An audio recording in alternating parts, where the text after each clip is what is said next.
Welcome to the show. Hi, nice to see you. Nice to see you too. We had a really good chat yesterday, right? We caught up for quite a few hours and we really got into things, and it was such a fascinating chat that you and I had, and I'm so glad to have you on the show. Rania, for people that don't know who you are and hearing about you for the first time, who is in your own words? I would say I'm a coach and a mentor. I can talk about the business side of things, but I'm a mom, I'm a wife, I'm Yep. really ambitious. I've had an incredible career in the corporate world. I absolutely loved it for many years, but obviously things happened for me, which we'll discuss. That's the turning point where I decided to completely change my life and go all in on my business. We've spoken about your career and your background. We had a really good chat about that yesterday as well when we caught up. And I think you're being very modest by not elaborating on that further, because you have had a very successful and interesting career. As I find, like with most entrepreneurs, hey, when you start looking at their background and you start to sort of unpack what's prompted them to take this change of course, going from a 9 to 5 to the entrepreneur journey, generally, many of us have a very interesting background. What did the beginning of your current business that you're in now? So you left the corporate behind, you've gone into getting your own business off the ground. What did the very beginning look like for people that are out there and they're thinking about doing the same thing? They're in that 9 to 5, they're going online, they're seeing everyone posting, and they're like, I can't do this 9 to 5 anymore. I want to do what they're doing. Because it's not an easy journey. There's a lot of ups and downs. What did the very beginning of your journey look like? There were two different breaking points for me, to be honest, and it's a process for everybody. I'm sure, as you know, probably about 3 years ago, I lost my mother-in-law suddenly to suicide, and that was a huge shock to me, to the family. My son was only a couple of years old. And I was in a really successful, happy career in broadcasting, but I became a mum 2 years prior, and of course it was COVID time. So I would say maybe the journey started to happen there, my spiritual awakening, if you like, when I became a mum and I started to suffer with postnatal depression. And then COVID, and my mum got sick with a really serious disease, a very rare disease, and I'm originally from Poland. They've not been able to come to the UK since, so that's over 5 years ago. And when I lost my mother-in-law, I had no idea that she was struggling so much for many years with anxiety, perhaps depression. She was on antidepressants for 15 years. And I think COVID didn't help. There's loads of other things that happen in our life, like our family life, that probably didn't help and unraveled everything for her. And it was within 3 months, I lost two other members of my family. So it was like one death after the other. And it was literally weeks apart. They were weeks apart. So we lost my mother-in-law. We were on holiday in Poland, got that horrible call, jumped on the plane, left my parents behind, and yeah, had to deal with that. And a couple of weeks or so later, my cousin passed away of cancer at 35. And that was again like, what the hell is happening? I'm getting goosebumps even talking about it now. And she had two twin boys, 6-year-old twins, and it was a shock. And then my uncle passed away of cancer as well. So it was like boom, boom, boom, like people dying around me. And it was a huge wake up call.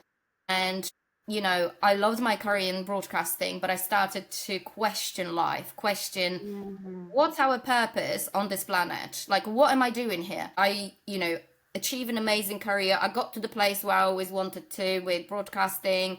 I was a project manager. I loved what I did. Broadcasting was my life. But probably it's a matter of different things, like becoming a mom and losing all those people in my life. That was like, okay, what's happening? And then my mom got sick, and it made me think, okay, what most of us do is we work 40 plus hours a week. especially moms, right? We feel the pressure to go back to work because of the financial pressure, especially after COVID, after Brexit in the UK. The cost of living went up very much for everybody. And I felt that pressure too. I had to earn more, you know, myself and my husband, we had to find the money to pay the bills.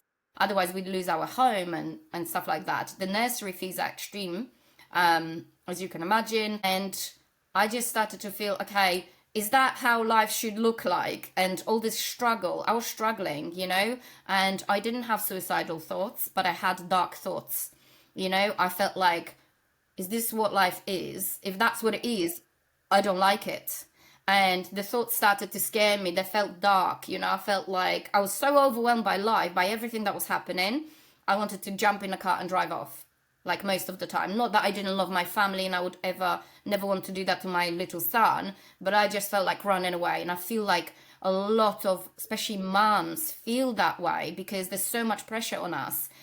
And I thought, okay, I don't want to risk getting to retirement, struggling for 40 plus years, working most of the week, being exhausted all the time, not being present for my partner, for my son, because I was exhausted as much as I love my job. It's just too much. And I didn't want to risk what happened to my mother-in-law and to my mum as well, or what happened to my cousin. All of a sudden, you could find out you've got cancer. 2, 3 years later, you're gone. You could be gone tomorrow. You could get hit by a bus tomorrow. And I know that's really like tragic and drastic way of thinking, but it could happen. We don't have a guarantee we're going to be here tomorrow. And so No. all those experiences made me like, they literally woke me up. And I was like, what have I been doing the last 40 years? Is this what I really want?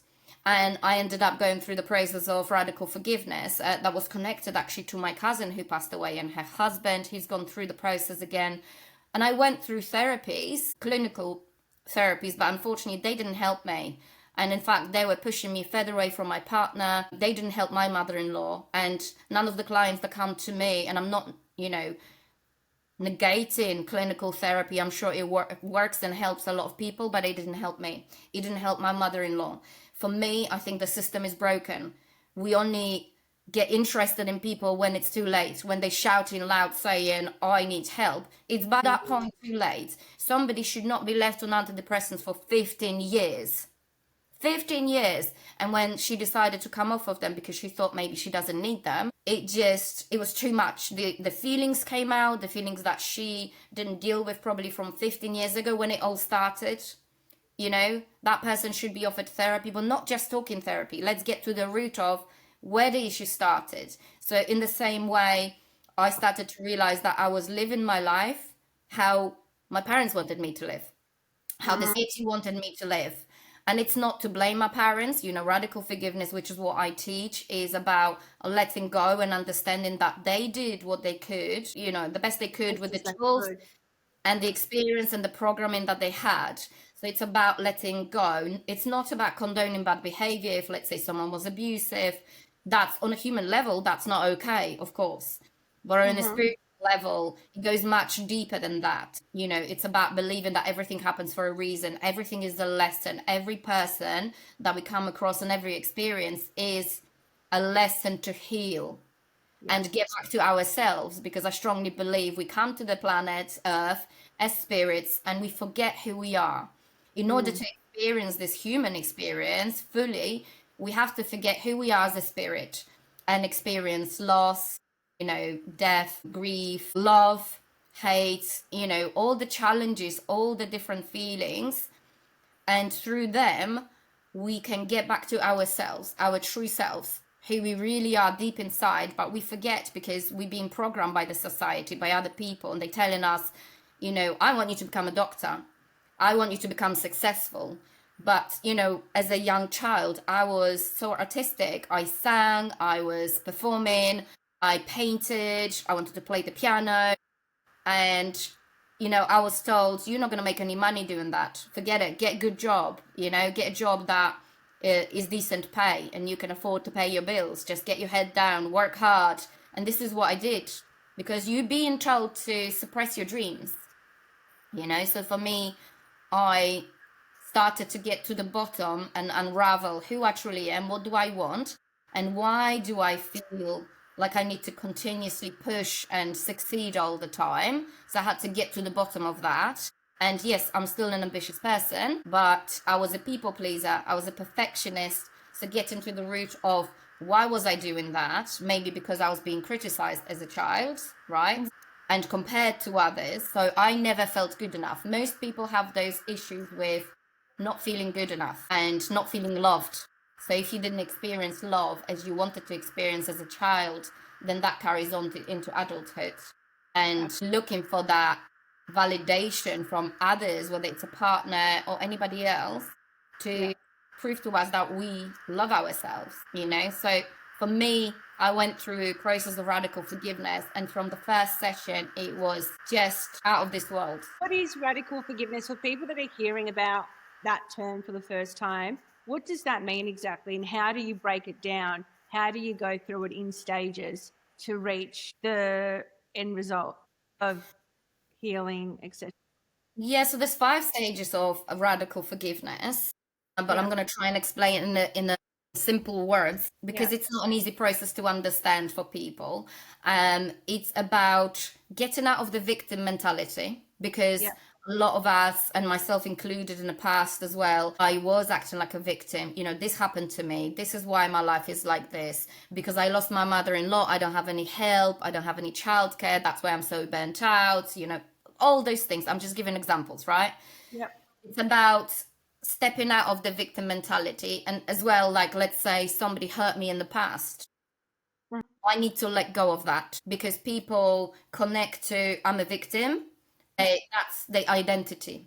Is the Mm-hmm. identity I'm a victim and they live their life like this. So it's about letting that go and getting to the Mm-hmm. bottom of who I really am without this label of a victim. And then we're looking at the past, what happened to us as a child, you know, how we were raised, how we were programmed, what happened to us, what we experienced as a young child, because up until the age of 7, we are sponges. We just absorb everything that our parents are saying, that environment, TV, school, and we take it as a fact, right? So we kind of suppress who we truly are. So it's about getting to the root of again who we were as that child, what we had, what dreams we had, what we wanted to do, our personality, because our personality changes through adulthood if we're being reprogrammed and Mm-hmm. we've been told, let's say at school, be quiet, don't speak unless you're being asked. You know, in Poland, people were saying children and fish don't have a voice, so we weren't able to speak. We weren't allowed. Our opinion as children did not matter. So when does your opinion start to matter? When can you start to An form adult, an probably opinion? when you're 18 years old. And even then, in my society, in my culture, parents still try to tell you what to do. Even as a 40-year-old, I was still being told what to do. Yeah. And it's about, yeah, we don't know how to set the boundaries and be like, I'm a 40-year-old woman. Come on, like this is my life. I cannot live my life Yeah. how you want me to live. But I still lived my life how my parents wanted me to live. But by the time you get to 18, you're fully formed. I mean, it's the concrete has been set. So how do you then get to having had that background and experience, thinking that you started to voice your opinion, or was it a lot later than that? I was very shy as a child, very shy, very quiet. And at about 18, 19 years old, things started to shift for me. I started to change. I started to think. I fell in love with English language and I had the dream of going to England. And, you know, I was looking at local jobs. My mum was saying, you know, you need to go and get a job. And the best job I could get at the time was in the factory where she worked. It was like a milk and cheese factory. And I'm like, I am not made for this.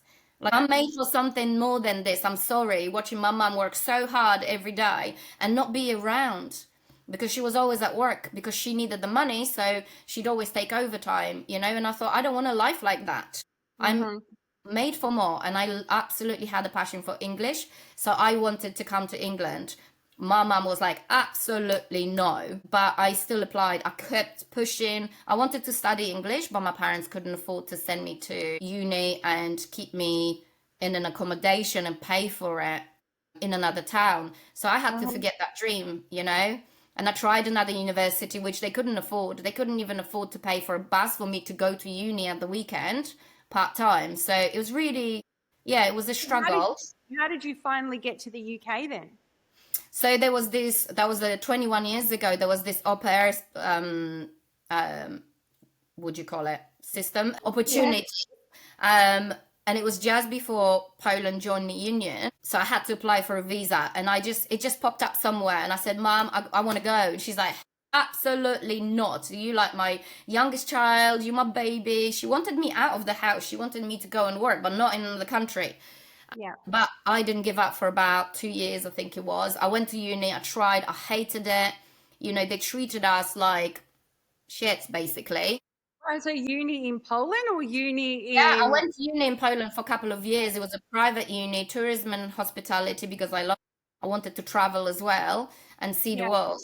But it was so expensive. I felt the guilt of putting my parents through it. I just didn't have passion for it, you know? Mhm. And at school, I only paid attention to what I wanted to explore, which is the English language and the Polish Right. literature. Everything else, I was like, I don't care about it. So they thought I'm actually not a very good student, but I was. And this is what I feel we should be encouraging our children to do, is go after your passion, what you really Mhm. interested in. And so I left uni. I decided to drop out after in the second year, and applied for the au pair thing. And they got back and they said, we can take you on. It happened within a month. And I was like, Mom, I just applied. She didn't have money to pay for it because you had to pay the agency to come to England. But I was Right. like, I just have to go. Like, this is my dream. Please let me. And I just Yeah. kept going and going. And eventually she agreed. Within a month, I was in the UK. Isn't that interesting? When it's your destiny and something is meant to happen, the tables turn so quickly. There's this force that takes over, and you're right where you're meant to be, which is kind of like what happened with you. So you get to the UK, you join this au pair program. What happens then? Experience that I had, it wasn't ideal, but I knew Right. what was going on, and I knew that this is only a temporary thing for me to go and get another job eventually in the UK. Yeah. Um, and we then joined the union, so it was easier for me to stay. Poland joined the union, it was easier for me to stay. Yeah. I mean, I had so many challenges. I dislocated my knees, both knees, one after the other in the first year, and I couldn't walk. Like, I was bedridden for 2 weeks, and I got on a coach. I couldn't afford a ticket to go home to have a surgery, so I got on a coach for 24 hours with a broken knee, basically. I was broken because I dislocated my knee, and I had surgery, and I didn't have time to stay in Poland for physio because I was like, I need to get back to my job. I go back, and then I broke my meniscus in my knee. My other knee, it just snapped, and I'm like, crap, I gotta go back again. And when I went back to Poland again, my mum threw away my coach ticket. And as an au pair, you were getting like £60 a week, so like bare minimum. But you had accommodation and all that. She threw away my ticket, and she kept a secret for 10 years that she didn't want me to go back. And I was like, I knew it was you. So I went to Yeah. my dad. My dad helped me get a duplicate so I can go back. I was this determined. I'm like, I don't care that my knees are broken. I need to go back. There's something telling me I need to go back. And whereas my mum was like, this is a sign you shouldn't be going back. You need to stay here. And she literally cried for 2 years, like 2 years non-stop, looking at picture of me that I'm in England, and she wants me back in Poland. But I was like, there's something telling me I have to be here and look for a better way of living. And I only stayed as an au pair for 6 months, and then I got a job at a pub for a month, and then I literally quickly built my way up. I went to work for a Marriott hotel. I was in reception, leisure center, and I was speaking really good English. Then I got a job at Pioneer Studios, which is where my media career started.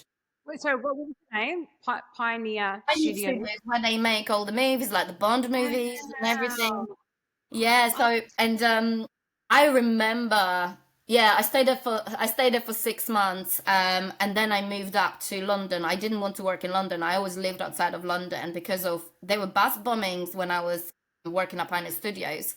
Loved the job, but they couldn't extend my contract, so I just applied for any job, like any admin role, whatever. And I got this job in TV. I had no idea what it was, what the channel was, what I was doing there. I just needed a job. But basically, I stayed in that one company for 15 years. And it was like sister companies that I moved from to. But yeah, Yeah. 15 years service in one company. So that was the start of my career, you know. Wow. Absolutely loved it. And it was a man dominated industry because it was horse racing. So I had to become tough. I had to go from this shy, insecure girl to stand my ground, to become confident, to speak out, to be loud so I can be heard in this industry. So I think that shaped my personality even more. That's that's not an easy thing to do, though. I mean, you say it like it's very simple. You just have to be like this, and this is who I became. But anyone that's been in similar situations knows that that is a lot easier said than done. So, how do you do that? How do you just say to yourself, right, like I've got to toughen up, I'm in a male industry and I'm here to stay? Like, what process do you go through, or how do you prepare yourself to become that person? Because a lot of people would like to wake up and be like, right, today's the day that I'm going to be that Rania. But no, that's not I don't easy. know what it was. It was that drive to have a better life. Yeah, The same drive that made me come back to England with broken knees, on the coach, not having any money. I was so determined. I can't tell you because yeah, maybe it was my mom who prepared me to be so tough, because she was a tough cookie.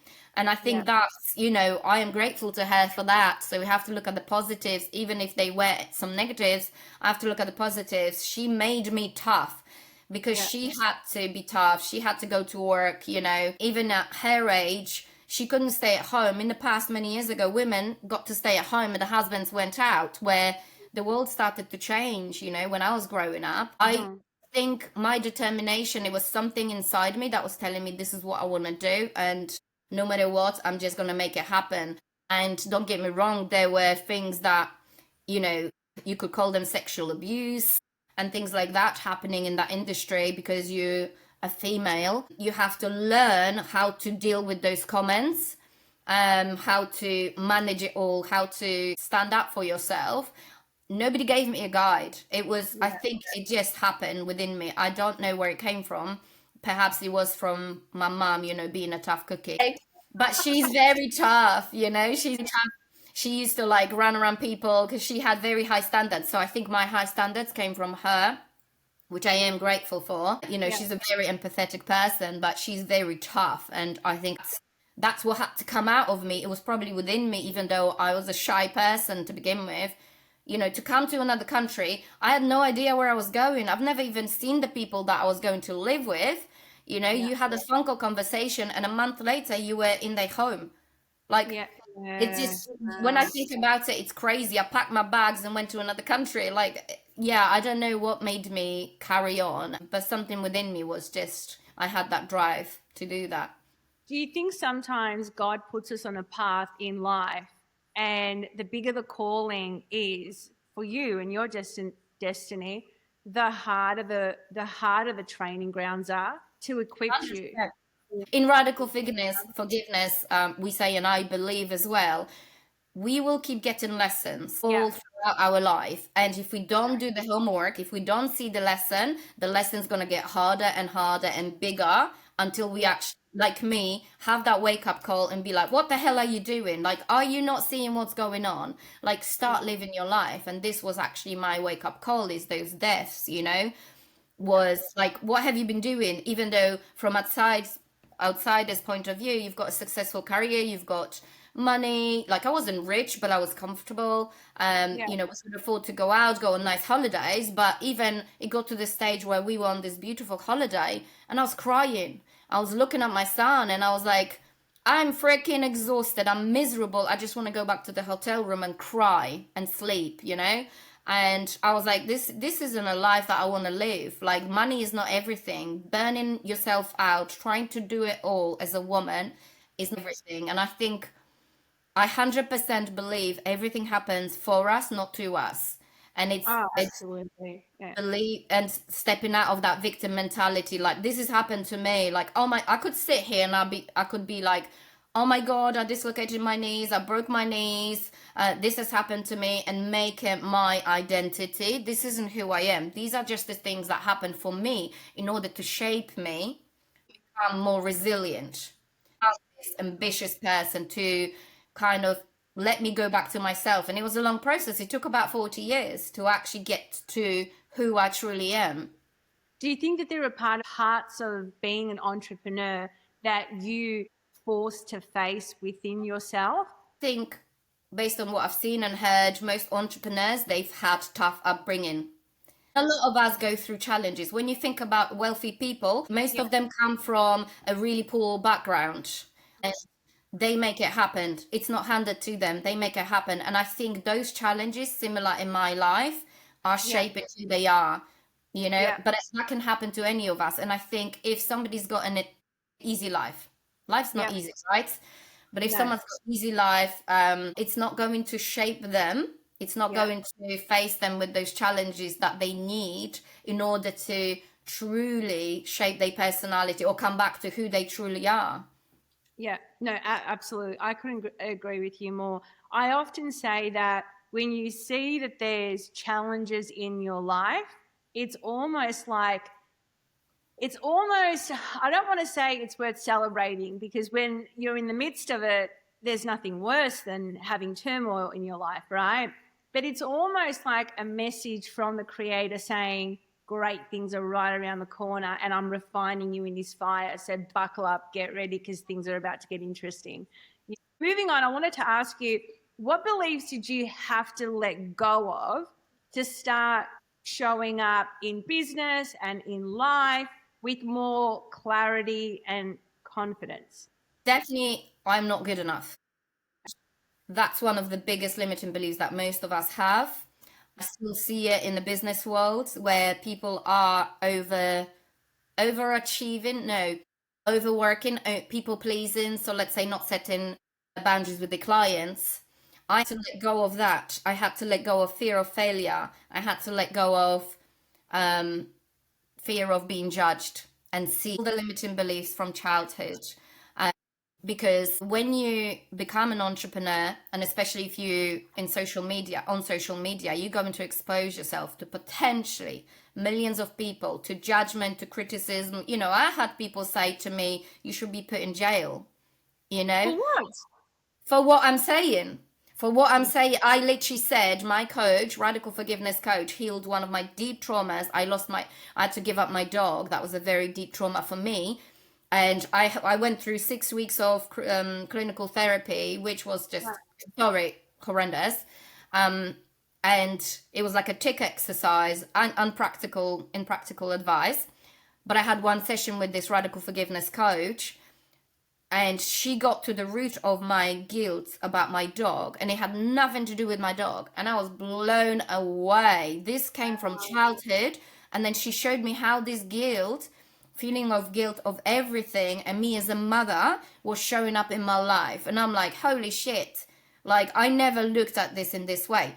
I stopped crying. So I was crying for 6 months after I gave up my dog, because my dog was aggressive. He would bite my child, he would attack my child, and I had to protect both. And it was one of the toughest decisions I've ever had to make.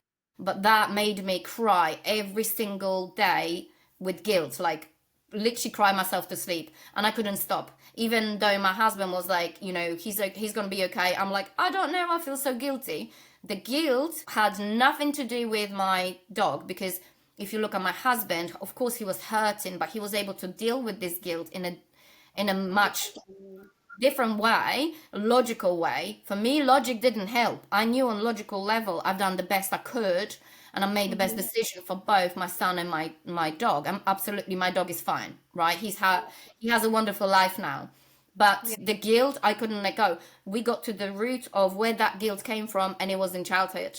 I was made to feel guilty all the time for everything that I was doing. And also it comes from religion. As a Catholic in the church, I'm not against, you know, my Catholic religion. There's things that I don't agree with. They tell Yeah. you to feel guilty over everything. And then Yeah. to go to confession, oh, this is gonna ruffle some feathers. Then to go to confession and say, you know, as a child, they tell you not to eat sweets. They tell you not to read magazines. They tell you not to watch TV. You know, certain things in Catholic religions I agree with, Mm-hmm. but there's Yep. this. It's making us feel guilty over everything, that we are sinners, right? Yep. But obviously now I went on to my deep spiritual journey, and I'm discovering, how the Bible was misinterpreted, and we're going quite deep here, Yeah. and realizing, the way I was taught religion and about God is wrong, is not how I understand it now. So that was a feeling of guilt that I carried on into every part of my life. Let's say if I said no to somebody wanted to see me and I said no, I'd feel guilty. So I ended up people pleasing just to not upset somebody, to then not feel guilty. I felt guilty as a mother. Most mothers feel guilty so much, like over everything to do with their children. We'll do one thing, we feel guilty. We'll do the opposite, we still feel guilty. So once I actually got to the root of that feeling of guilt, it Mm-hmm. has healed my guilt across my whole life. Wow. It's powerful, but we don't realize where it all comes from. That's why we have to get to the root. And most therapies don't look at that root. They don't connect it in such a spiritual way. In radical forgiveness, we look at line of life. If you're feeling Mm-hmm. continuously guilty, let's look at your life and the Mm-hmm. situation, like breaking points for you or big events that made you feel guilty, and we starting to put the puzzle pieces together, and it all makes sense in the end, and it absolutely for me just healed that feeling of guilt. If I went, let's say I went out to even get my hair done at the weekend for 3 hours, I would Yeah. sit there feeling guilty. I should be with my son. So when women need self-care, especially mothers, when we're Mm-hmm. looking after the children, we're working full time during the week, we don't go and look after ourselves enough, but when we do, we feel an enormous guilt that we should be with our children, you know? So let's get to the root of that guilt. It's not necessarily to do with that child. Let's look at where it came from, where it all started in childhood and how that carried into your adulthood. And I know how that worked for me. For 40 years, I was literally people pleasing and doing everything that others wanted me to do until I healed the root. Then I can go out now and not feel guilty about not seeing my boy. It may still like flash in my mind. I might feel like, oh, I miss him. I should be Mm-hmm. with it. But I shut it down because I'm like, I'm building my life to spend more time with him, and I do now. But I'm shutting down those feelings of, you know, I shouldn't be going and getting my hair done, or I shouldn't be going and, I don't know, doing something for myself. No. Mm-hmm. And it's gone. The guilt is gone. And that was the powerful thing for me. So somebody actually said, when I just shared that story, somebody said people like this should be put in jail because it can it can make others feel guilty if they're going through therapy, if they haven't healed their trauma in one session. And I'm like, oh, hold on a minute. I don't respond to those hate comments, Mm-hmm. but and I think what happens with people like this, they are being triggered by me. Yeah, So of we're course. all triggering each other. So that Mm-hmm. woman was being triggered by me. Something within her, within me as well, triggered something within her, if that makes sense. So I sent her love rather than hate and engage in a conversation. She wouldn't fully understand. I was never saying this can definitely heal your trauma in one session. I was saying what it did for me, whereas I had Yeah. 6 weeks clinical therapy, which did Mm-hmm. absolutely nothing for me. But Absolutely. are you saying that radical forgiveness and the therapy that you went through that healed your deep seated wound, which is I'm not good enough, the guilt, was that all done within one session, or was it a series of sessions using a series of different techniques and modalities to achieve the healing and the Yeah, result, it wasn't in right? one session. The deep trauma Yeah. and the feeling of guilt with about my dog, Yeah. that I stopped crying after one session because I was like, Right. okay, like this is massive. I've never looked at it in that way. So this is raising your awareness. This is how I start with the radical forgiveness process, is raising someone's awareness, and Right. then we end up going through specific tools and worksheets of radical forgiveness. We look at, as I mentioned, I do 3-part letter, which is about releasing emotions, strong Right. emotions. And part of the process of radical forgiveness one of the stages is reframing the story. So as I mentioned, about stepping out of the victimhood mentality, but part of the process is to be heard from a Mhm. victimhood point of view. So me Right. as a coach, I'll hear you as a victim, and then we frame that story. So that's another stage of radical forgiveness. We have to reframe that story because yes, somebody could have been hurt, right, on a physical level as a victim, you know, but radical forgiveness goes deeper. It's about believing that nothing bad has happened. And that can be very tricky to understand and get your head around when you Mhm. start this process. But standard forgiveness is still admitting that someone has done you something wrong. Radical forgiveness, it's more spiritual. It's believing it was all meant to happen that way.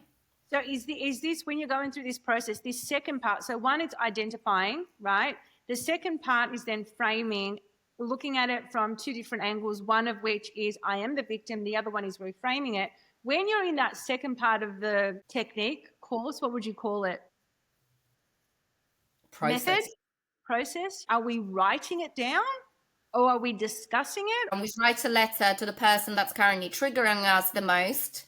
And then Right. there's two more stages of that letter. We burn the Yep. letter. It's more Right. symbolic, but Yep. I hear you as a coach. So I hear you as a victim, what happened to you in the past. Let's say Right. a partner that's triggering you, you're writing a letter to him, but you don't Yep. read it to him. You read it to me. And I Okay. hear you as a victim. He has done me wrong. He's, pissing me off. He's doing this. Yep. Then the second letter, we start to reframe. We start to reframe and start to look at it in a more spiritual way, because what happened in the past, or even how that person's triggering you, it's your perception of the events. So I don't know Right. if you've heard that before. Nothing is good or bad. It's only our perception of that event.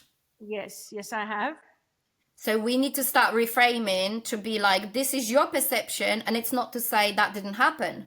I have heard of that. And I've also heard that our memory of an event is not the true event when the event occurred, because the brain is making things up as time goes on and it's adding different layers to it. So our memory is not really a true reflection, a true understanding of the actual event when it occurred. Unless it was very intense or significant, like for example, you saw a man fall off the building. Mm. So I understand that it's from our perception, and then also as time goes on, it's not just our perception, but it's how the mind is also choosing to remember it. But that's right. My question is, but what if it was a significant thing that happened, and it was the way you're perceiving it is actually the way that it happened? There's nothing to, you can reframe it to help you with your healing, but the incident is what it is essentially. So let's say somebody was physically abused as a child. Let's Right. use that as an example. On a physical level, abusing a child is not okay, because most Yeah. of those things happen in childhood. So we always go back to childhood. Right. Our brain will often, and our nervous system will shut off certain events from the past to keep us safe. So sometimes, like you say, I completely agree with what you said, is our perception of that event, how we perceived it as a child, Yeah. right? But let's say a parent was abusive. On a Mm-hmm. physical level, that's not okay, right? That's not Yeah. okay. On a spiritual level, we want to believe, and it's not condoning the bad behavior of that Mm-hmm. person, let's say mom or dad. I'm just using Mm-hmm. as a parent. It's not Mm-hmm. condoning the bad behavior, but it's forgiving them on a spiritual level and letting go and understanding that with their own programming, they didn't know maybe how to control their behavior. They had difficult childhood that made them that way. Yeah. And it's kind of accepting maybe what happened and letting go and forgiving them on a spiritual level, because on a standard forgiveness level, they still Mm-hmm. wronged us. Right. As a child, we just see it as black and white. Dad or mom beat me up. Goes deeper. What, radical forgiveness is like, what if things aren't the way we think they are, the way they seem? What if it goes deeper than that? So that's radical forgiveness allows us to go much deeper than the surface level of mom or dad beat me up or abuse. Under through the worksheets that we use in radical forgiveness, so there will be a self-forgiveness worksheet, because a lot of the time if somebody was abused, and it could be sexually abused, we feel guilty for not speaking up, for not standing up for ourselves. We have to let that go. Of I didn't do something, I didn't say, I didn't want it, right? So we go through the process of forgiving ourselves, and Right. again understanding that that happened for a reason. And again, that's very tricky in cases like this, to accept those things happen for a reason. Yeah, I've gone through my own traumas in the past, so I know what I'm talking about. So Yeah. I'm not being a hypocrite here. I'm not going to go into details, but I know it's possible to completely let go and reframe that story. And reframing is, on a human level, it's hard for us to accept that nothing bad has happened if somebody abused me. Mm-hmm. But on a spiritual level, I choose to believe that all of it was part of my lessons, part of my plan, part of me getting back to myself, learning to set boundaries, right? Let's Mm-hmm. say, learning to set boundaries in the future. Because if we don't heal that root of what happened in childhood, it'll just keep on repeating with different people in our lives. They'll step, walk all over me because I'm not going to set boundaries. So let's say, example of a parent made a child feel not good enough. They never said they love them. That then goes into adulthood, craving that love from others, especially partners. Now, partner cannot give us the love that a parent should have given us. Right? Forgiveness allows us to reframe the story, to think that just because mom or dad didn't show me the love doesn't mean that they didn't love me. Just because mom or dad didn't show me the love doesn't mean that nobody else will love me, that I'm unlovable. So we get to the root of, it doesn't mean that I'm not lovable. Anybody else can love me. I am a lovable person. So framing that story, just because as a perception, from a child's perception, that mom didn't love me, they didn't say they loved me, so nobody can love me. That's how we reframe that story. It gets trickier when somebody was abused. We have to then raise the awareness and go on a much deeper spiritual level, to understand. So then how do we do that? So if we are going deeper, is there another method that comes into the mix? No, Or is it just writing? Do you just continue to write deeper? no, so obviously we start with the letter. We heal the inner child. I start with healing your inner child, getting to that little Renia who Yeah. was hurt. And most of the time, or every time to be honest, when I have a session, it takes the client back straight away. So let's say I'm saying, what you're struggling with right now, what's the feeling that you experiencing right now? And you'll say to me, I don't feel good enough. And I'm Mm-hmm. going to take you straight back to that exact moment in childhood where you seen yourself as a little girl and Okay, there's I'm a going to stop you there. I'm situation. going to stop you there. So right there, I'm going to take you back to that very moment in childhood. How do you do that? Do you do that through hypnosis, through meditation, It's through almost like really? meditation. I'm literally starting to ask a client, okay, what's the feeling that's showing up for you right now that's stopping you from moving forward, right? Or live as you want to live. Or let's say if it's a business owner showing up online, or Yeah. um and then I guide them. So you could call it a meditation, but I guide them through. Um, Is it just asking more and more questions to get them to start thinking and questioning and giving you the answers? Is it the just that? question is, when was it that you felt that, as far as you can remember, you felt the same feeling as a little girl or boy? Never fails to take someone straight back. They know exactly where they are. They can see the people around them. They can see the situation, what they're wearing. It's whether Wow. it's a meditation, it's just guidance to take them back to that root, right? And that's when we go through it. I guide them through connecting with those feelings as that little boy or girl. What was happening? Who made it not good enough? And then what we do is we actually starting to show love to that little girl or little boy, and making them feel safe, whatever they need to be felt loved. We Mm-hmm. connecting with that inner child as an adult. We hug them, we hold their hands, we saying the words that they've wanted to live. here the whole life, like I'm loved, I'm safe. But we actually want to forgive ourselves Mm-hmm. and apologize to that little girl and a little boy without feeling guilty. I'm sorry I didn't look after you. I'm sorry I didn't make you feel safe and good Yeah. enough. I'm sorry I didn't put you first, because most of the time, we put others first. We don't look after ourselves, especially as a mother, we'll always put children first. And Mm-hmm. we don't see that we need to look after ourselves first, because that will, if we're not okay, it's going to have a ripple effect on our children. But as mothers, it's such a difficult thing to do, to put yourself first and understand that. So we Mm-hmm. connect with that inner child and make them feel loved, make them feel safe, that this is okay now. Because when you're being triggered in adulthood, it's that little girl or that little boy that needs loving, that needs safe, that feel safe and good enough. And that's why we take you back to childhood. So from that moment, we start to reframe that, because mom or dad didn't say they loved me. Mom or dad criticized me. That doesn't mean that I'm not good enough.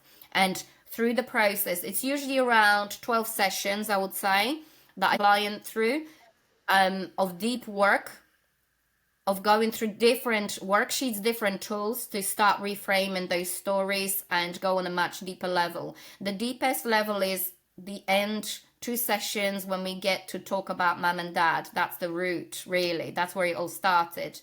So these are the radical forgiveness worksheets. Now, you can read a book, a Yep. radical forgiveness book, and there's a worksheet towards the end. It's probably outdated now. Um, you can do the worksheets, but what I found is people who have done this, at least the ones I've spoken to, it's not going deep enough. It's not going deep enough for them to, and it helps, of course, but in my opinion, in someone like a coach who I've had to help me put the puzzle pieces together, to talk it through, to connect everything and go much deeper level. I feel like it's not deep enough to just do one worksheet. We have several different tools in radical forgiveness that we lead clients through to get to that end worksheet, which is the biggest breakthrough that we have, What in are our process of radical. what are the other stages? There's So seven. You we've said got seven? obviously initial.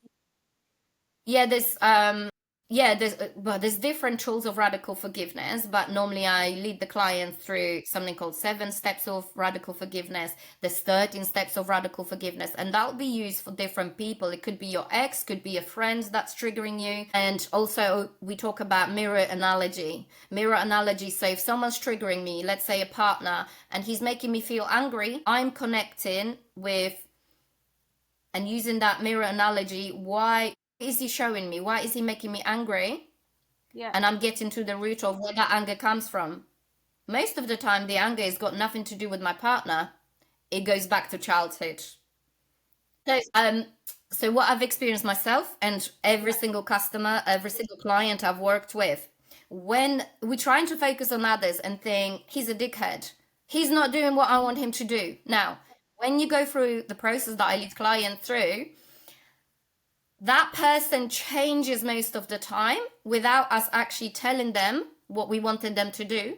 They change as a ripple effect of me working on myself. So I always bring my clients back to themselves when they say, oh, my ex-partner is triggering me, he's an asshole, he's done this, he's done that. I'm like, bring yourself back to you. It's all about you. It's got nothing to do with them. He's just showing you what you need to heal within you. You might think he's a dickhead, and on a physical level, yes, he's doing something wrong. But if you actually go and read Jill's story in Radical Forgiveness book, and you can go on their website, Radical Forgiveness Institute in America, it's Mm-hmm. an official institute. You can download Jill's Radical Forgiveness story, Jill's story. It Yeah. explains the process beautifully, how Jill is Colin Tippin's sister. Colin developed the method of radical forgiveness. And basically, she's in a loving relationship with her husband. All of a sudden, he starts acting differently. He starts triggering her. He starts ignoring her. He starts showing more love to his daughter rather than the wife. Now, he's never acted like this. And she's like, what the hell is going on? I'm going to leave him. He doesn't love me anymore. Through the process of radical forgiveness, Colin then explains to her how her husband is literally just showing to her that there's that little girl, that little Jill, who still needs that loving that she didn't get from the partner, from the parent. So in that instance, how does it go from the relationship being so perfect with Colin and the partner to all of a sudden one day Colin just deciding for no apparent reason that he's going to trigger the little wound in Jill? Is that because the universe knows that Jill hasn't done the work? Is that what it is? Is it a test from a much higher Yes, so place? these are the lessons.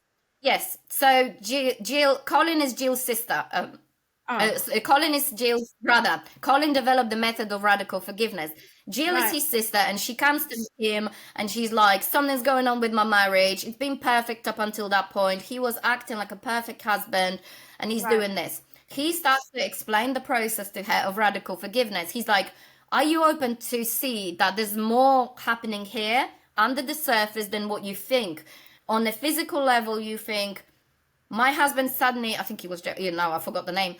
He starts to act differently. He starts to trigger me, ignore me, make me feel not loved, And he's never done this before. This is a lesson. Her husband is only showing her, so he's her healer, he's her teacher, and he's not actually, this is why it goes so deeper. He's done nothing wrong. He's doing nothing wrong. He's only, it goes more spiritual. Contract, he was always going to do that to her to help her heal and get back to who she truly is. So heal that inner girl who wasn't loved, who was ignored. So that all of a sudden it just shows onto the surface in her life that she still hasn't healed that, even though they had a better relationship. Because in the story, it explains that Jill had an ex-partner who was cheating on her.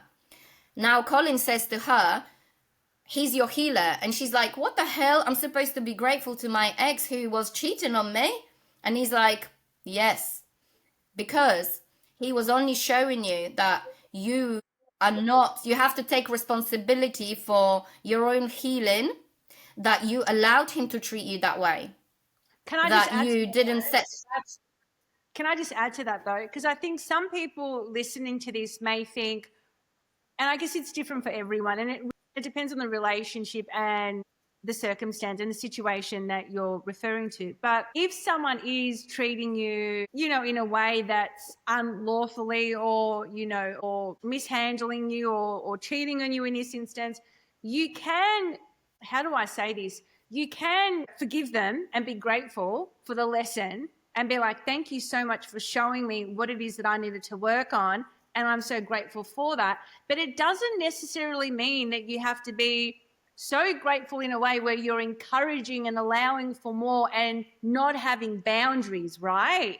Forgiveness process is not condoning bad behavior on a physical level. If, let's say, we're talking about sexual abuse or rape, that Yeah. person may need to be taken to court, because Yeah. we have laws. So it's not Yeah. condoning that they've done okay, but on a spiritual level, to let go and understand and reframe the story. It's not to actually make you think that didn't happen, but it's to Yeah. make you think that happened for a reason, and Yeah. to teach you to set boundaries. And it's, again, very tricky. We're using a very tricky example, and I understand this can trigger lots of people and think, why is she saying that rape is okay or sexual abuse is okay? No, I'm not saying that. I'm saying on a physical level, if Yeah. somebody's been hurt in such a way, they need to be kept accountable. But what that's teaching us as well, to learn to set boundaries. And it's not to feel guilty that I've allowed this situation to happen to me.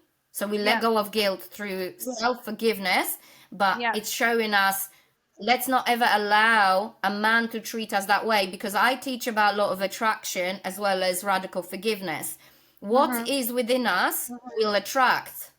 So if we feel not good enough, if Mm-hmm. we feel like we're being disrespected all the time and we don't heal that, we're going to continuously attract the partners that will continue disrespecting us. Why do women attract the same type of partner and allowing this behavior when, and this is, I actually got shut down by Instagram for saying things like this, because people misinterpret, they misinterpret what I'm saying, and it goes, on a much deeper level. I'm not saying this is okay. And No. it triggered probably a lot of people where they shut me down twice already.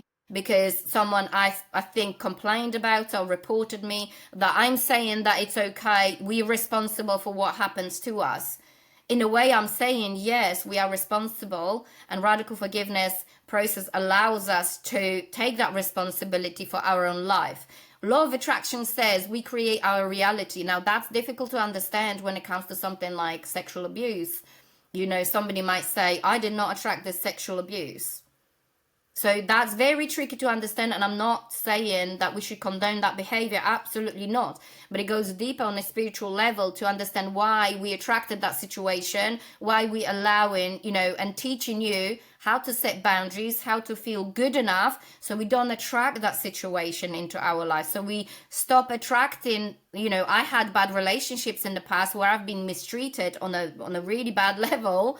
I allowed it in a way because, you know, without feeling guilty now, I allowed it because I didn't take responsibility for my own healing. Do you think that we are drawing these different characters in based on our internal makeup? Well, I would say it's energy. It's Energy energy. more than anything. We vibrate on a specific frequency. If I'm and it's like a radio, dialing into a radio Yeah. frequency. If you're on a radio, like heart radio in the UK, right? There's a heart rate. No, let's say negative radio. Okay, call that negative radio. If I'm on a negative frequency, I will only attract people into my life who are on the negative frequency, because they can't, people who are calm on a calm radio cannot see my frequency. They cannot dial into it. And this actually connects to broadcasting. When I used to work with satellites, we had certain frequencies. In order for an engineer to downlink the feed from the satellite, they need to have a specific dial into specific frequency. If they don't, if they get a digit wrong, they Yeah. cannot see the feed. They cannot, you won't be able to watch the feed on TV. So we How do you attract, you know, yeah. how do you raise your frequency?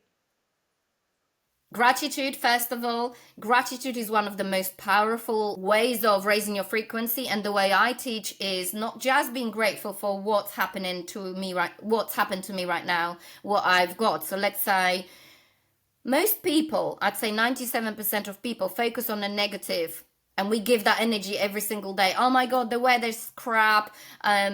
At work they doing this to me, and we acting from a victim point of view, right? Yeah. We cannot be grateful for things. Practicing daily gratitude, which is how I start my day, is being thankful, writing 5 things that I'm thankful for that I already have. So finding, if you're struggling, if you're in a negative frequency, negative mindset, initially you may struggle to find something to be grateful for, because you're not in a habit of seeing the positive in any challenging situation or even in your life.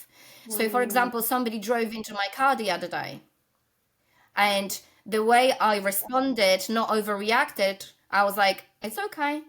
My son was standing next to me, the car was parked, and the lady drove into it, whether she misjudged, you know.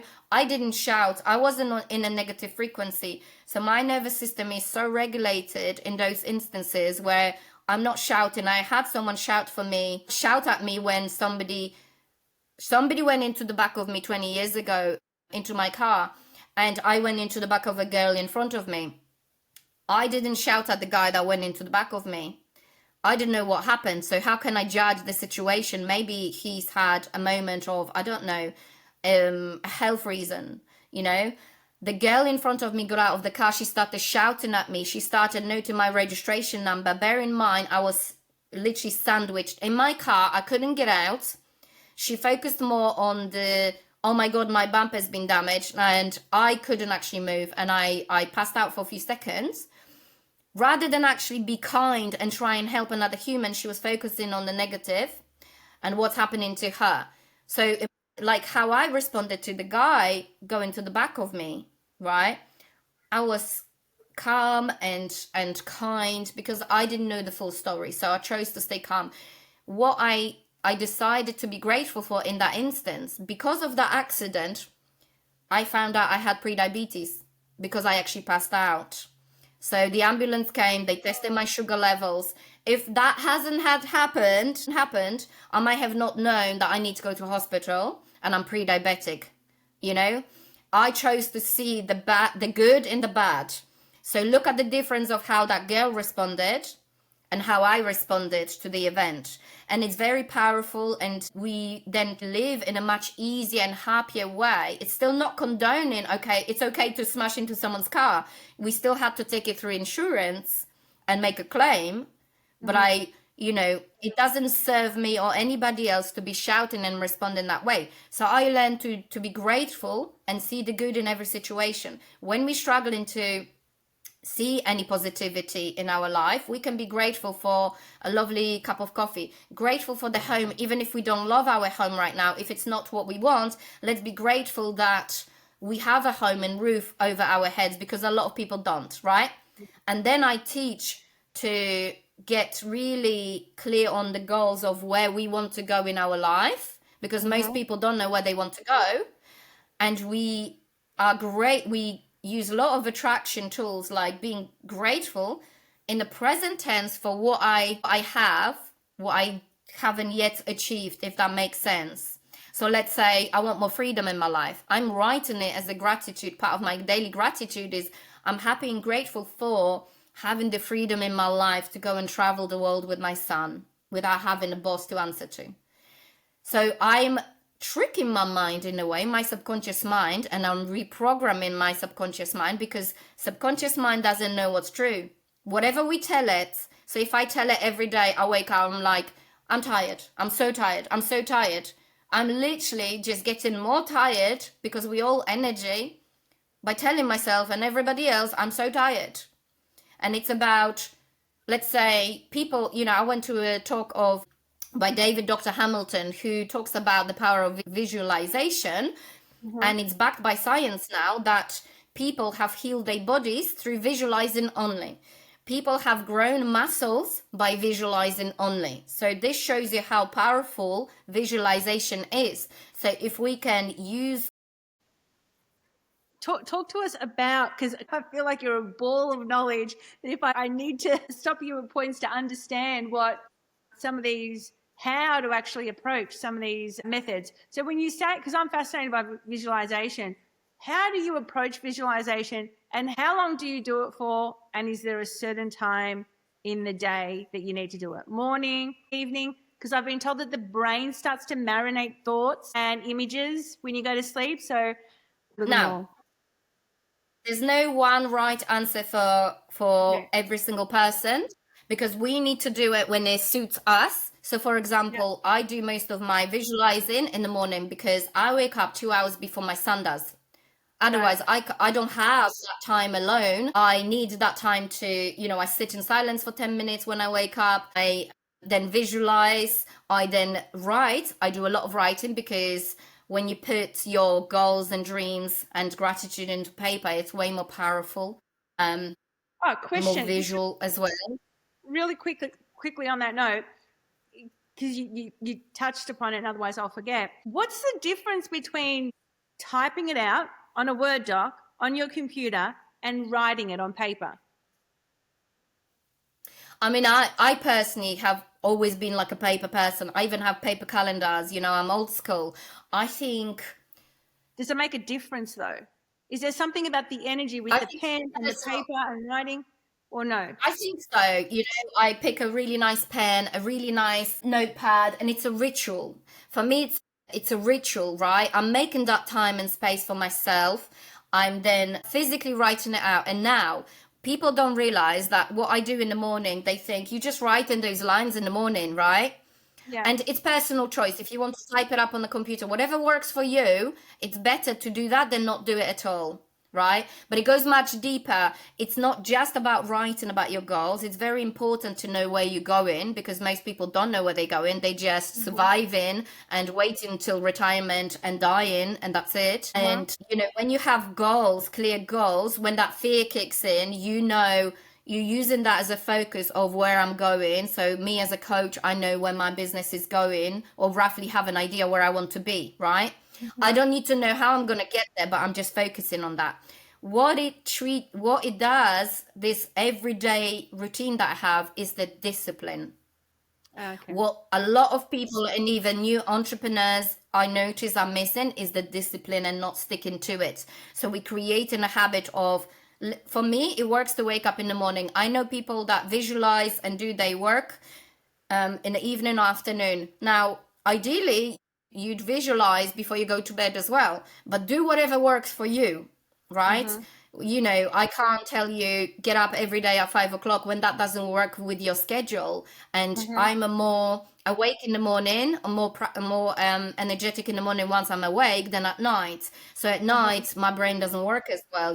So yes, we should be doing it twice a day, but it takes me about 45 minutes, the whole thing in the morning, to be writing about my goals. Okay. And What it then does as well. Yeah. sorry. And No, no, go the on. and the visualization method, like, is there a way that you is there a do it? Like, I've heard 5 minutes of focus on just one thing and it amplifies the manifestation. Is that what you do? Is it enough to just do it for 5 minutes? Anything above that is a bonus. Like, What so people that manifest, I see a lot of people who manifest, they think just affirming something and thinking about it is going to help them achieve their goals, their dreams, right? That's not enough. right. If you know Neville Goddard talks about the feeling is the secret. Yep. The secret is getting into the feeling and stepping into that version of yourself. So it's a process. I teach how to get into that version of yourself that's already achieved those goals. So we create, a script of yourself that's already achieved all of the dreams. So we're getting into the feeling of how does that person feel like. So for me, and also, what does your life look like when you've already achieved all of your dreams? And we're getting into the feeling. So the most important thing is the feeling. So you can be sitting there and visualizing for half an hour, but if you're not really feeling it, it's not going to do much. Now, Mm. I do it when I wake up. I'll have my shower, I'll come down, and for 10 minutes I sit in silence. That's when I do my visualization.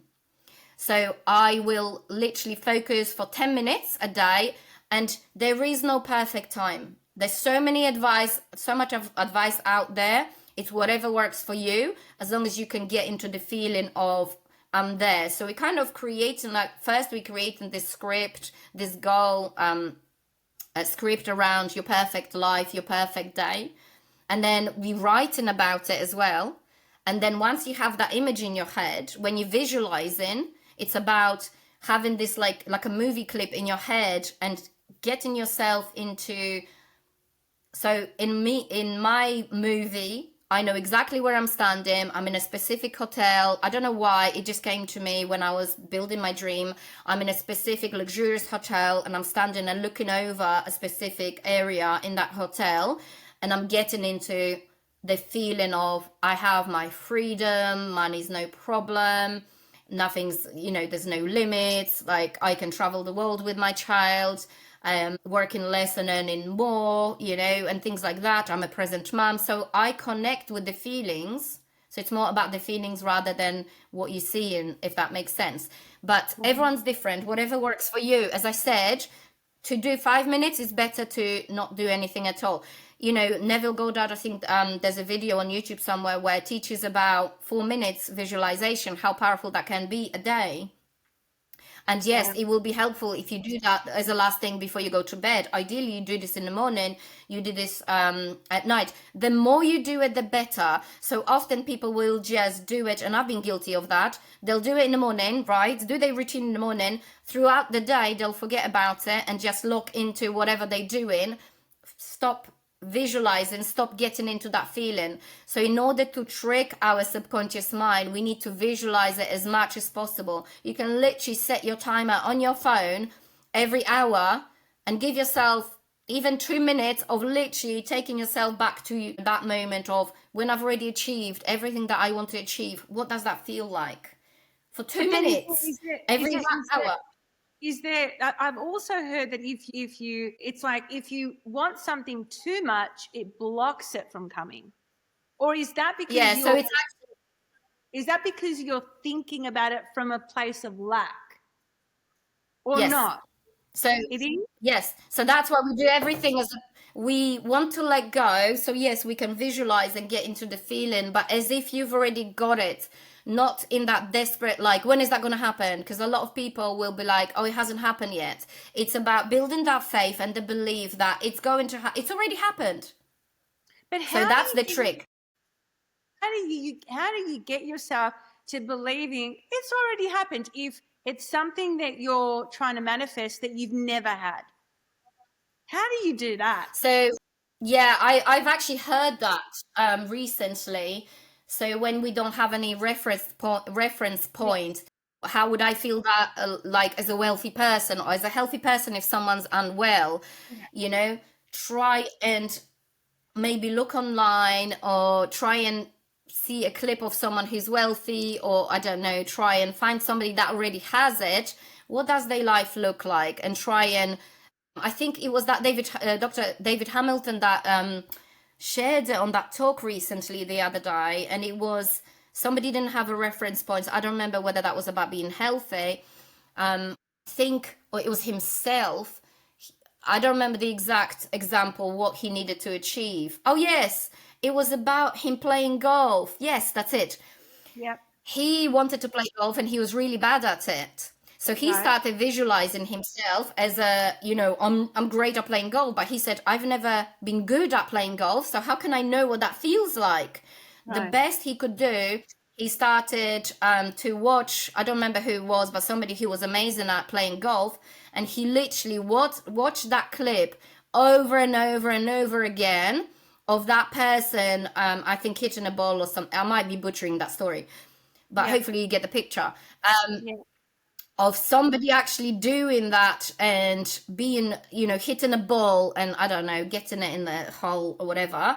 And he yeah. watched it over and over again in like few-second clip and retrained his brain to think that he's doing that. That was the closest he could get to getting into that feeling because he didn't have a reference point. So let's say for me, I didn't have that reference point. Okay, what's the person that's already have that already has that freedom, and what does she feel like?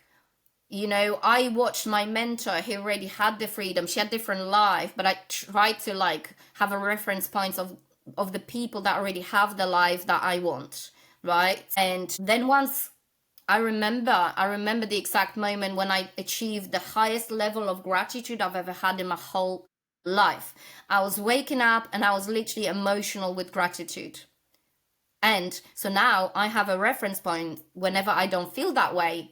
I know how to get into that feeling, right? But I had to just trick my mind over and Mm, over again. It's by repetition how we trick the subconscious mind to believe I already have it.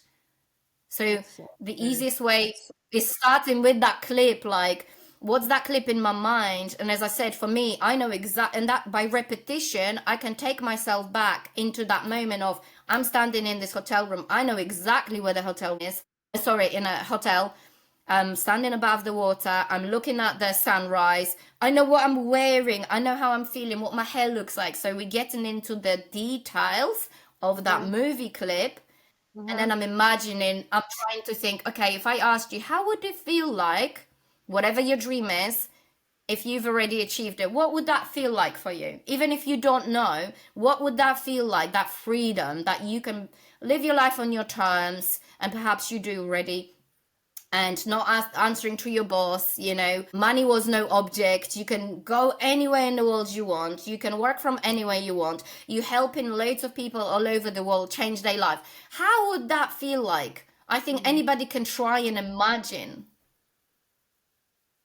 Do you know, now that I think about it, the more that you talk and the more descriptive you are with how you would bring this into the material world, how you would manifest it, I find that when you haven't had the experience of the thing that you're after, picking up a novel with the same storyline to the one that you're trying to create and getting lost in the storyline, in the words, because you don't know what that looks like. So you put yourself in the storyline, and as you're reading it, this story is unfolding, which is creating the emotion. And then you're putting yourself in the story because you don't know what the characters look like. It's a book. And that helps to really amplify the Yes. If you manifestation. can model yourself on somebody that already has a life, and maybe you don't want the life in the exact same way, so you can Yeah, pick different things from different people that, let's say, you aspire to, who have the life that you want. Start observing them and analyzing, what do they act like, what do they walk like, what do they yeah, sound like, what lifestyle do they have, what they do, and where they going on holiday. And we get into, that's why it's so important to get into those details and get yeah, so specific. And that's why I spend so much time writing about it every day, because the more you write it, the more it becomes so freaking clear where you're going, and you tricking your subconscious mind. I'm already there. Like, I'm already mm, there. So when outside circumstances are telling you, oh my God, my world is like crashing all over me, I'm like, no, but I've already achieved all my goals. I know it sounds crazy, but when no, I launched my business, yeah, right, I was like, I quit my corporate job and I was like, I'm going to launch my business. I gave myself like a couple of months of like, let's just, rest and take my time. And then literally 4 weeks before Christmas, I was like, in 2 weeks' time, I'm running an event. Now, never spoke publicly. I sang publicly in many, many years ago, but I never spoke publicly. What I did to achieve what I did is, in 2 weeks' time, I'm gonna run an event. I hired my friend's restaurant, and everybody was telling me, like, or not everybody, some people were saying, how are you gonna run an event before Christmas? In 2 weeks' time, like, who's gonna come? Who's got the money before Christmas? And I'm like, no, I know where I'm going. I already seen myself at that event, speaking publicly, people coming and thanking me for such a wonderful workshop. And right, I kid you not, everything happened in the same way. So when I got that script of me speaking publicly, I was confident, everything was flowing, it was easy. And I listened to this script because I recorded myself reading it to myself.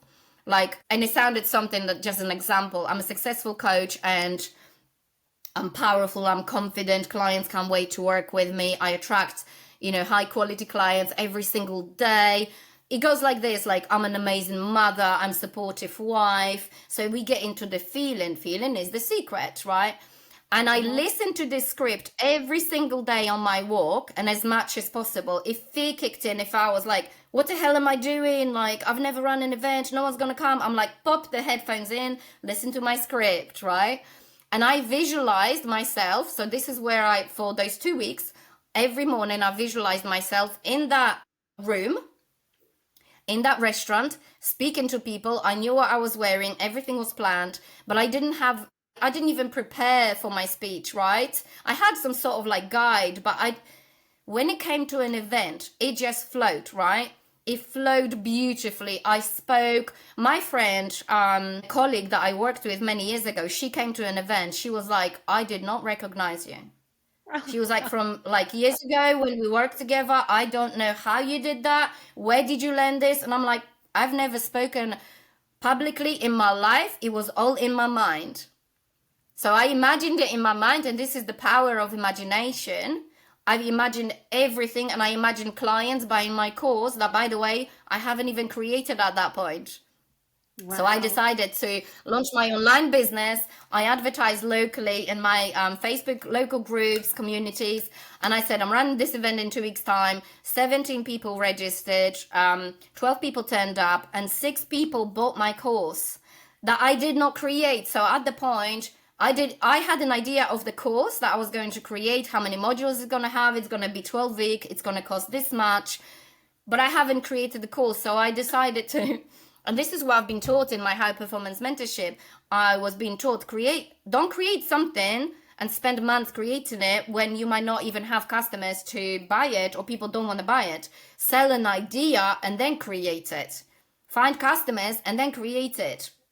So 6 people bought my course, and then I decided after Christmas, I then picked my platform, I built the modules, and the way the school platform is I was releasing each module every week. So every week I was creating a new module. As I already started the course, I already had the money for the course.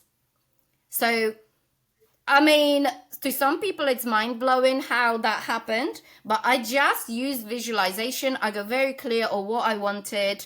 how much money I wanted to make. I just wanted to make my previous corporate salary in one Uh-huh. month, which pretty much I did in that 1 month or less than a month. So my question to you is, if there's a woman out there that's listening to you now and she feels she's doing all the right things, but for some reason she might be a little stuck or she's not as aligned with where it is that she wants to be. She wants to do something like what you've just explained then. You made it happen. Yes. You manifested it, you brought it into fruition, you didn't even have the course, you found a way around it, you sold it before it was even created, and then you actually made, how much was it again? It was like $4,000. That's quite an achievement. So if there's someone listening out there right now and they are feeling, like I mentioned, they're stuck, they're not in alignment, they're trying to manifest and bring their desire into fruition, what advice would you have for them? Get clear on what you want from life. Let Yeah. go of those limiting beliefs that are stopping you from like achieving what you want in life and living and thriving, not surviving. Because when you are aligned, we attract things rather than chase clients. And I go through stages of being aligned and misaligned. I'm being very transparent here. It's a ongoing work every single day. This never ends, right? And most people are not prepared to do that work. They're not prepared to do the basics because they think, what's the writing lines, every single day. It means more than you think. Getting clear on your goals, where you're going, like how do you want your life to look like? If you're a successful businesswoman, and let's say you're making money but you burnt out, we get to the root of why you're burning out. Are you not setting boundaries? Have you built your business just to make money? Is it a purpose-led business? So we can look at how do you want to live, and then we reverse engineer how you want your business to look like. So let's say I know business owners that are overworking because they can't say no to the clients because of the fear of not having the money, of losing the clients. So they over agree to things. Whereas I'm very firm right now when I'm setting my appointments is like, this is when I'm working. I'm not doing that evening. I'm not working at the weekend because that's my sacred time with my family. I'm getting clear on my goal and on my values. My values is all coaching and helping others, but it's also family time. So I'm finding that balance, and it's very difficult to be like, don't say no, to say no to a client, to be like, I'm not available that time at the risk of losing the client. So it's getting to the root of that fear of why you're scared, why you're in that lack mentality, and believing that the right clients you'll attract the right clients. When we're in alignment, we attract things naturally, and it's in a much easier way. Life is challenging, business is challenging, but so is staying in that 9 to 5. If you're not happy, or you're feeling guilty, or you're not seeing your children enough, there is another way. But it's getting over that fear, getting clear with your goals. How do you want to live your life? If there were no limits, the money was no object, how would your life look like? I know it sounds maybe crazy. How much money would you be making if there's no limitations? What would you spend that money on? So we get clear on how do you want your life to look like, and on those limiting beliefs that are stopping you from going after your goals, from changing your life, letting go of that fear of failure. Be open to failure, because through failure we learn and we grow. Yeah. And I we're so love scared that. of failing because we're gonna be not, we will feel not good enough if we fail. What will people say? Well, screw what people say. I have my goal. I know where I'm going. They still stuck here behind me in their nine Yeah. to five being unhappy. I know where I'm going, so it doesn't matter what they're saying. But I know this is easier said than done. That's why the Yeah. radical forgiveness work is so powerful, because it allows you to be like, and again, it's a process. It doesn't happen overnight. Yeah. And perhaps that's why a lot of people are nervous to go through this process, because they don't understand. They're scared of, I don't want to dig up my past, but they don't realize that this is the best way to heal, to face your fears, Freedom. to get to that root. Yeah. It's digging up the past and doing the internal work and going down to the seed level, as painful as that maybe for some, it's also freedom. And we think about financial and time freedom, but what about mind freedom? Yeah. Well, We yeah, are exactly. the prisoner of our own mind when you think about negative people. And I used to be negative. I come from Poland where despite, people are really hospitable and friendly, the Yeah. society is really negative.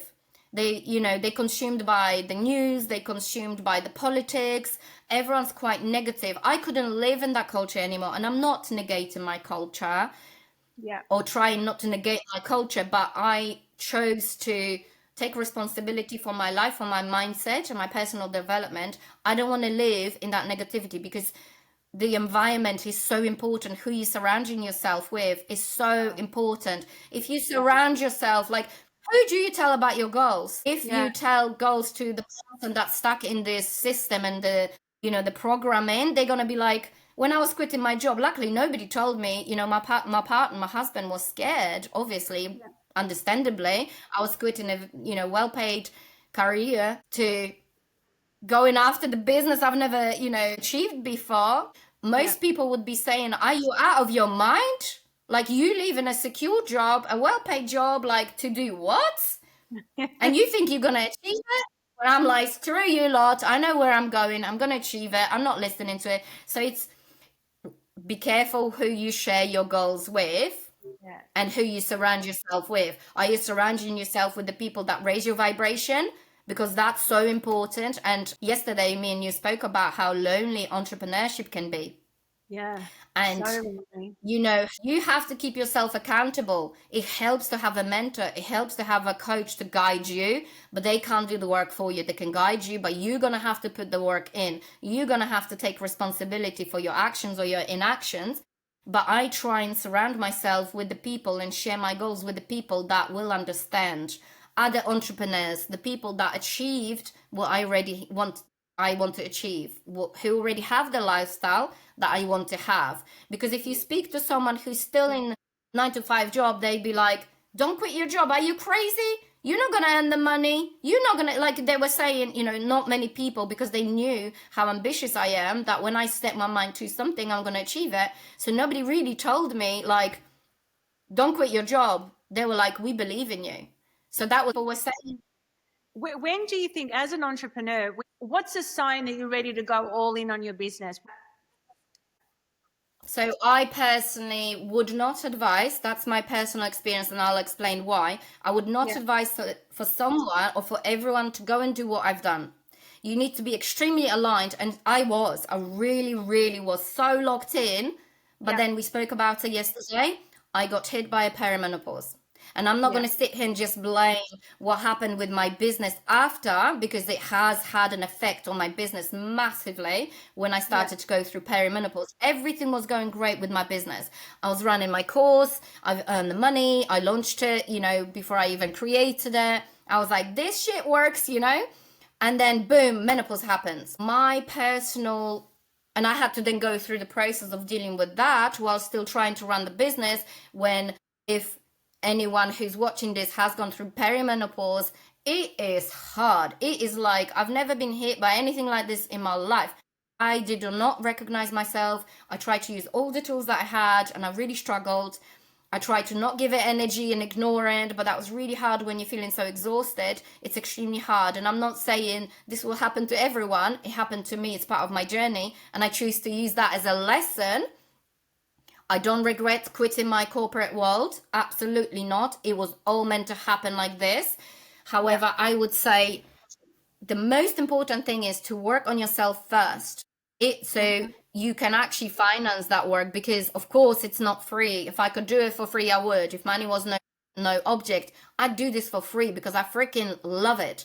And I know Yeah. how powerful those tools are, but we all have to pay the bills. I have a family. So I, for example, started working on myself, but I literally decided to stop getting my hair done, stop doing my nails, stopped looking after, like, not stop looking after myself, but I see a lot of people focus on the external beauty when internally they really unhappy and miserable and insecure. And I'm not saying don't look after yourself. I'm saying see what the priority is here. And I do 100% believe that the priority is the internal alignment.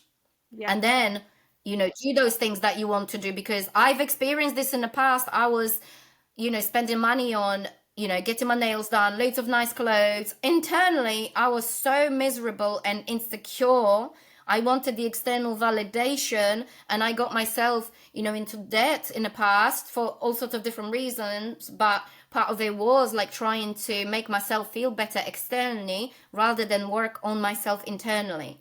Uh-huh. So I would say to a person who's still in a 9 to 5 job to work on themselves first, because I knew that when I quit my job and I'm not as resilient as I need to be, because become an entrepreneur and what you're going to face as an entrepreneur, it is hard. My God, there's going to be bigger challenges. When you think when you got money, you're going to have less problems, that's not the case. You're going to have bigger problems. So let's become more resilient so you don't, and get clear on your goals, right?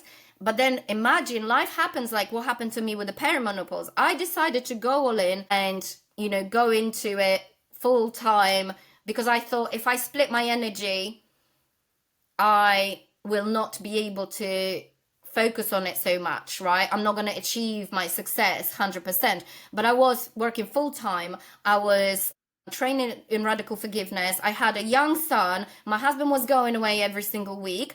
I ended up taking on clients in the evenings once my son's gone to bed. Then I went into law of attraction study, like thinking into results by Bob Proctor, and I was mentored by his top consultant. I was doing all of that on top of a full-time intense broadcasting job.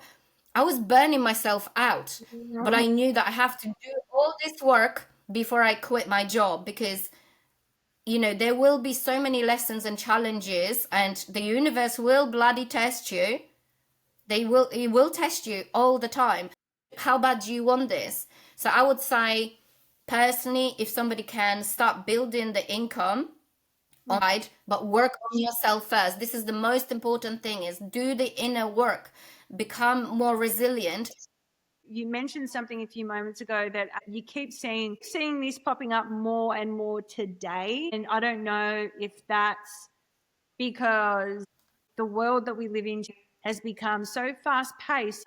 But you mentioned burnout and juggling all these different balls in the air, and how that showed up in a moment like that.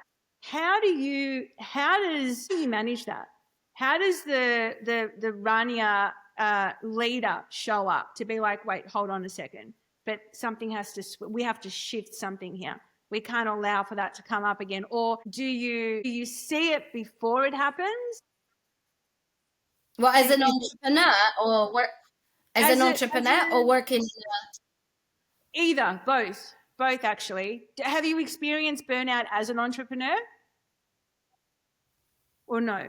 Yes and no, because it's a different type of burnout. So this is the tricky part of balancing. Excuse me, balancing. We should be working more on our mindset than Yeah, actually doing the strategies. We focus, and myself included, I'm such a strategist. I'm yeah, like, I've got to do this funnel, I've got to do this, rather than actually focus on my energy. yeah, Because if you talk to a client and your energy is desperate and you've got no money in the bank, they will feel yeah, your energy. We right, all made out of energy. yeah, And so the internal work and the internal alignment is more important than the strategies, right? And this is the tricky part, to balance both. So for me, it's forever balancing. When I was going through menopause and I was absolutely shattered, and my mind just wasn't there. I couldn't create content. I was really like, I don't know what I'm doing. I listened to my body in that time, and it was really tricky because I'm like, but I've got to make the money. I've got to keep yeah, going. I listen to my body, and in my coaching, I teach about. I touch on a little bit about total biology and how our bodies are telling us and giving us mhm, signals. We're just not listening. We decide to ignore it, and we pop a pill, a painkiller, and we carry on in this fight or flight mode. yeah, I wouldn't say I've been burnt out as an entrepreneur. I've been tired, but it's different yeah, tired, because when you aligned, you will work, you will have more energy.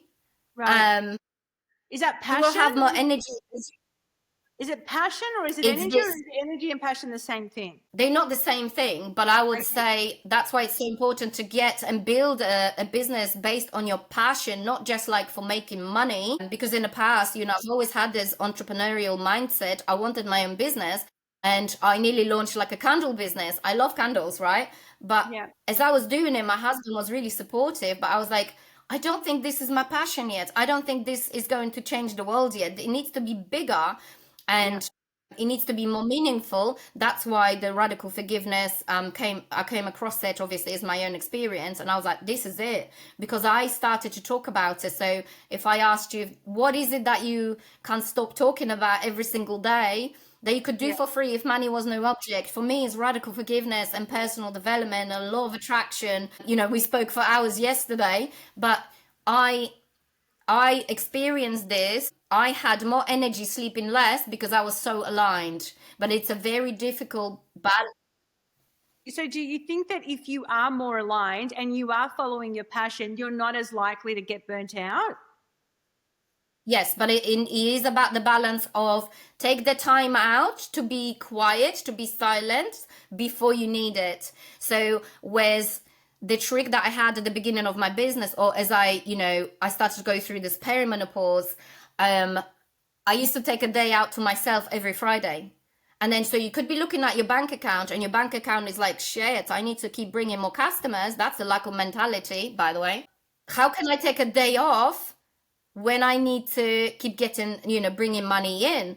But it's understanding that, taking that time out to myself, because when we in burnout, whether we in 9 to 5 job and as a mom, we running around doing all the school drop-offs, bedtimes, working full time, doing all the school events and everything, we don't have time to sit down and actually think and get off the hamster wheel, because we don't have time to sit down to think, what do I want from my life? Do I really want to live like this? And we don't even understand that there's another way. So it's helpful to have someone show us the way, that there is another way, but it's the alignment will mean taking the time out to yourself. So actually put that in a schedule once a week to not burn yourself out. But most people will experience this fear of, I need to keep going, I need to work on my business. And I've done that. And it's a forever challenge every single week to be like, all right, when I'm noticing and I'm tense,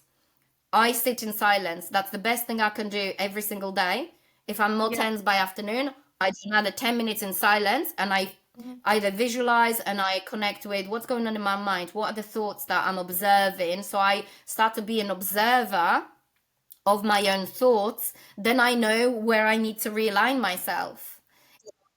So having a balance between business and what needs to be done with work that needs to be carried out, and spirituality, essentially checking in with Yeah. And yourself. it's a tough balance. It's a tough balance, especially as a new entrepreneur and maybe you're not making consistent income. It's a tough balance to not step into that fear and balance that Yeah. fear. But that's what, for me, it helps to keep on focusing on where I'm going, my goal, visualize. So when that fear kicks in, I'm just like, okay, no, this is where I'm going. Forget the fear, forget what's going on in my bank account, forget what's going on outside me, what are people saying. And it's difficult when you've got person around you or people around you. That's why environment is difficult. But when it's a partner, it's obviously quite tricky. And they're not in your mind. They're not as maybe aligned to Yeah. not allow for that fear to overtake your feelings, right? That's the trick. That's why I say environment is really important. Surround yourself by other entrepreneurs.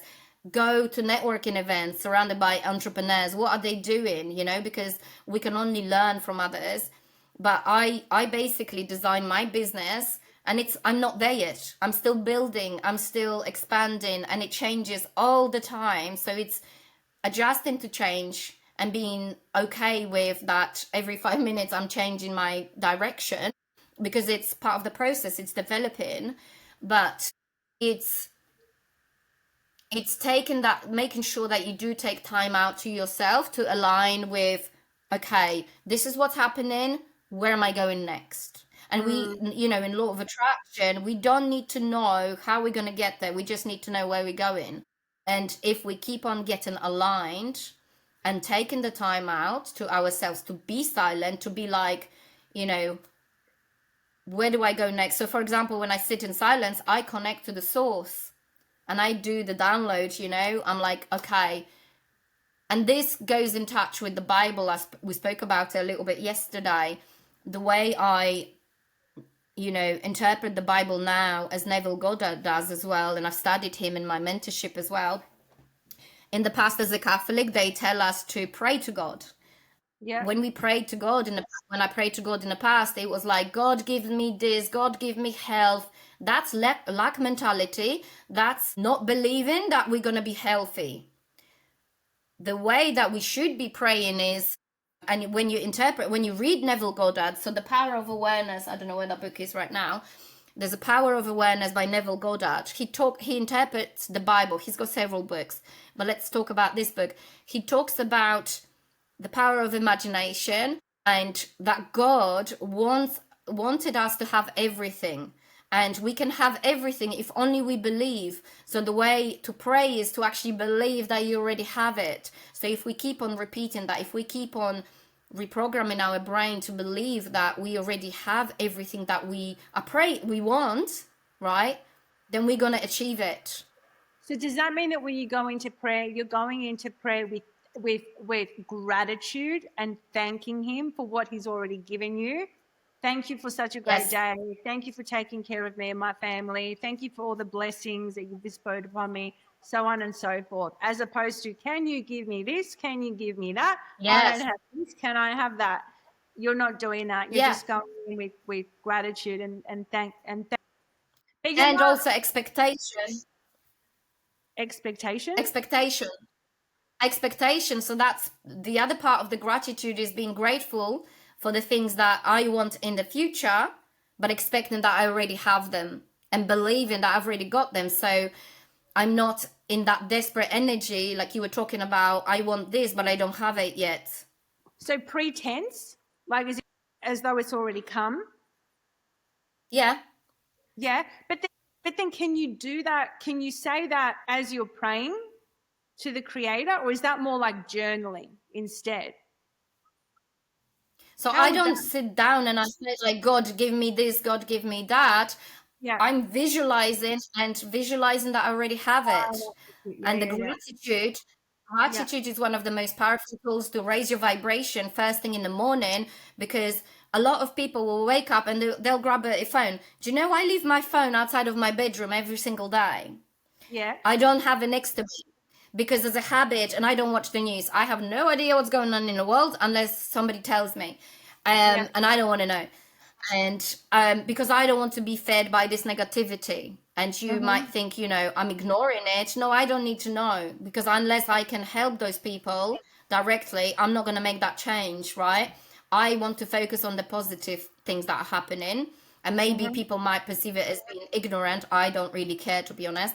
That's how I choose to live my life. So I leave my phone outside of my bedrooms. First thing when I wake up, like I'll go in a shower and then I go downstairs and I'll start sitting in silence for 10 minutes and be like, okay, where am I at?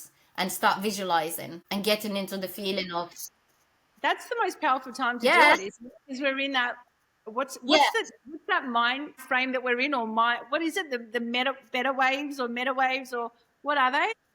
yes, it's the delta, Yeah, theta waves are like when you go to sleep, when you're asleep, right. almost asleep, but not really. There's delta. I Yeah, don't remember which one it is in the morning. It might be delta, but don't yeah. quote me on this. I don't remember. No, that's Yeah, okay. 100%. Yeah, so I have actually been trained in theta, but I haven't used it on clients yet because it hasn't resonated fully with me yet. Wow. So it's actually getting the customer into this, like, it's almost like a hypnosis sort of thing, Yes. Yeah. theta state, to relax Yeah. them in on that deep level. So they're almost asleep, but they're still awake. It's Awake. very Yeah. powerful, yes. Yeah, and I think Yeah, that's why but it's so important. That's why it's so important to be doing your meditation when you first wake up in the morning. So that's so smart of you to keep your phone outside of your room, because you pick up that phone when you're still in that Yeah. that frame of mind, you're almost like manifesting whatever comes up Yeah. first on your. I think it was Mel Robbins that did a reel about it. She was like, you literally then being hit by negative information about the world, the news, somebody on your social media, somebody message you, it could be something negative. Like, why would you choose to set Mm, that vibration as you wake up? I'd rather focus on gratitude. I'd mhm. rather be like, I'm thankful for this. So imagine how you actually setting yourself up for the day. And yes, Yeah, the day may be challenging, but the more you do it, and that's why what I do is a discipline, big part of it is the discipline to do this every day mhm. is because when I noticed when I wasn't doing it, my vibrations drop, my mentality changes, and women, a lot of moms say to me like, I haven't got time for this shit. And I'm like, well, wake up 2 hours before your child. I'm Yeah, sorry. If you want to change your life, no one's going to come and save you.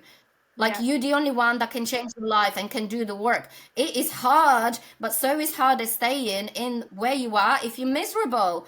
Because yeah, before you realize you're going to be retired or you're going to be on your deathbed thinking, I wish I got up 2 hours before my child. And I'm yeah, tired some days. I don't want to get out of bed at 5 o'clock in the morning a lot of the time, but I'm doing my best every single day. And some days, like last night, my son woke up at 3 a.m. and, he didn't settle very well. So I bet I had probably 3 hours sleep, if anything. Do you think it was easy for me to get up in the morning? No. I notice if I don't do this routine and I don't have that quiet time to myself in the morning, I am so misaligned. I am so all over the place. I'm triggered by my son.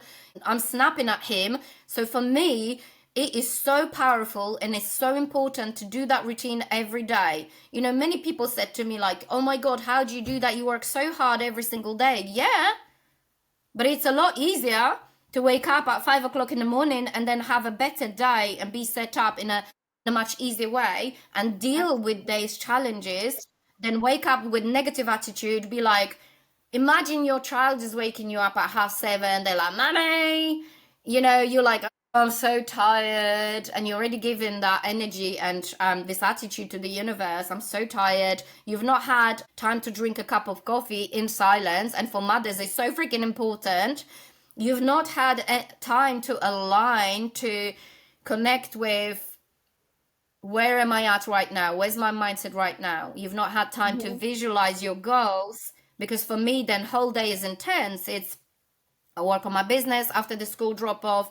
Then I pick my son up early from school. Then I've got him. I'm being present with him. I don't use TV during the day, during the week. I've banned that a few months ago. So I have to be present with my son. And then he won't go to bed until 9 o'clock sometimes, half 8, 9 o'clock. So only then after that I can, if I want to, go and work on my business. It takes work, but it's a lot harder to be stuck in this cycle that you feel like you just burnt out, you haven't got the passion for it anymore, you haven't got the time for yourself to look after yourself, you may have money but you might not have energy or you're not present. That's a lot harder and we only get one shot at this life. We do. And on that Like note, we on get, that well, yeah.